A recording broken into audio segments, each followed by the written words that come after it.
ناظرین، آج خانہ وال میں جماعت اسلامی کے زیر اہتمام عوامی دھرنا جاری ہے۔ ہمارے ساتھ اس ٹائم موجود ہیں جماعت اسلامی ضلع خانہ وال کے امیر جناب ہارون رشید نظامی صاحب۔ السلام علیکم سر۔ وعلیکم السلام رحمۃ اللہ وبرکاتہ۔ جی، آپ دھرنا کیوں دے رہے ہیں آج؟ ملک میں جس انداز کے حالات بنتے جا رہے ہیں سیاسی تناظر میں کہ ملک کے اثاثے گروی رکھ دیے گئے ہیں، ہمارا اسٹیٹ بینک جو ہے IMF کے پاس گروی رکھ دیا گیا، PIA گروی ہے، اسی طرح مختلف ملک کے اثاثے جو ہیں وہ گروی رکھ دیے گئے ہیں، اور طاغوت اپنا ایجنڈا جو ہے وہ چلا رہا ہے، اور ہمارے حکمران اس ایجنڈے کو منوعن تسلیم کیے جا رہے ہیں۔ مہنگائی آسمان سے باتیں کر رہی ہے، کرپشن پہلے سے بہت زیادہ بڑھ گئی ہے۔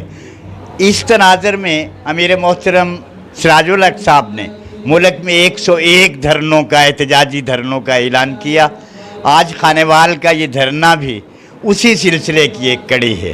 صبح ہمارے دھرنے کو ناکام کرنے کے لیے پولیس فورس آئی، ہمارا اسٹیج اکھاڑا اور کہا کہ یہاں آپ یہ لوگ نہیں کر سکتے، تو ہم نے حوصلے سے انہیں سمجھایا کہ احتجاج ہر شہری کا بنیادی حق ہے۔ جماعت اسلامی ایک منظم جماعت ہے، دین کے لیے کام کر رہی ہے۔ ہم عوام الناس کے شعور کو بیدار کرنا چاہتے ہیں۔ خدا نخواستہ حکمران ملک کا سودا نہ کر لیں، ملک کی سالمیت کو انہوں نے گروی رکھ دیا گیا ہے۔ ان حالات میں آج ہمارا پروگرام انشاءاللہ العزیز جاری ہے۔ چاروں تحصیلوں سے عمرہ تحصیل اپنے قافلوں کے ساتھ آئے ہوئے ہیں۔ لیاقت بلوچ صاحب مرکزی ہمارے نائب امیر جماعت اسلامی پاکستان، وہ تشریف لائیں گے، ان کا بھی خطاب ہوگا۔ محترم امیر صوبہ راؤ محمد ظفر صاحب وہ بھی پہنچنے والے ہیں، ان کا بھی خطاب ہوگا۔ اس طرح جو ہے ہم بعد نماز عصر تک انشاءاللہ العزیز عوام الناس کو بیدار کرنے کی کوشش۔ نہیں، آپ احتجاج کریں تو آپ اپوزیشن کی دیگر جماعتوں کے ساتھ مل کے احتجاج کیوں نہیں کریں؟ اپوزیشن کی دیگر جماعتیں جو ہیں نا، اگر 74 سال سے ہم دیکھیں تو یہ ایک ہی تھیلی کے چٹے بٹے ہیں۔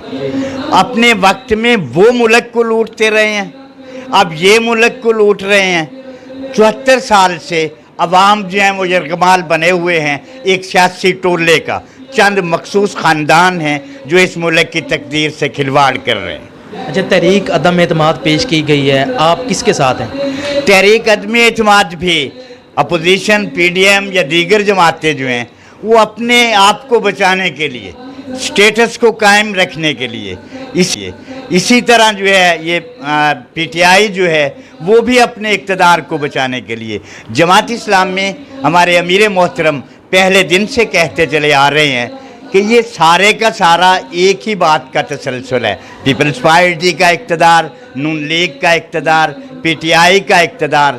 ان تینوں جماعتوں کے جو اقتدار ہیں اس سے ملک و ملت کو کوئی فائدہ نہیں پہنچا، اور عوام جو ہیں پستے چلے آ رہے ہیں۔ نہیں، آپ کے جو MNAs ہیں وہ ووٹ کس کو دینے جا رہے ہیں کہ نہیں دیں گے؟ کسی کو ووٹ نہیں دیں گے؟ وہ ہم جو ہے اس تحریک اعتماد جو چل رہا ہے، یہ سارا ڈرامہ منڈی لگی ہوئی ہے، اس منڈی میں ہم اپنے آپ کو انشاءاللہ العزیز بچا کے رکھیں گے۔ کچھ سچے ہیں، کچھ بڈھے ہیں، کچھ بچے ہیں، کچھ مالی، کچھ ڈاکو اور لٹیرے ہیں، کچھ روٹی توڑ مچندر ہیں، کچھ دارا اور سکندر ہیں، کچھ اپنی بات کے پکے ہیں، کچھ جیب تراش چکے ہیں، کچھ علم ہر فن مولا ہیں، کچھ رولا ہی رولا ہیں، کچھ تاک دھنا دھن تاکے ہیں۔ آخر کب تک راج رہے گا دھرتی پر اندھیاروں کا، پاکستان بچانے نکلا لشکر ہم سالاروں کا۔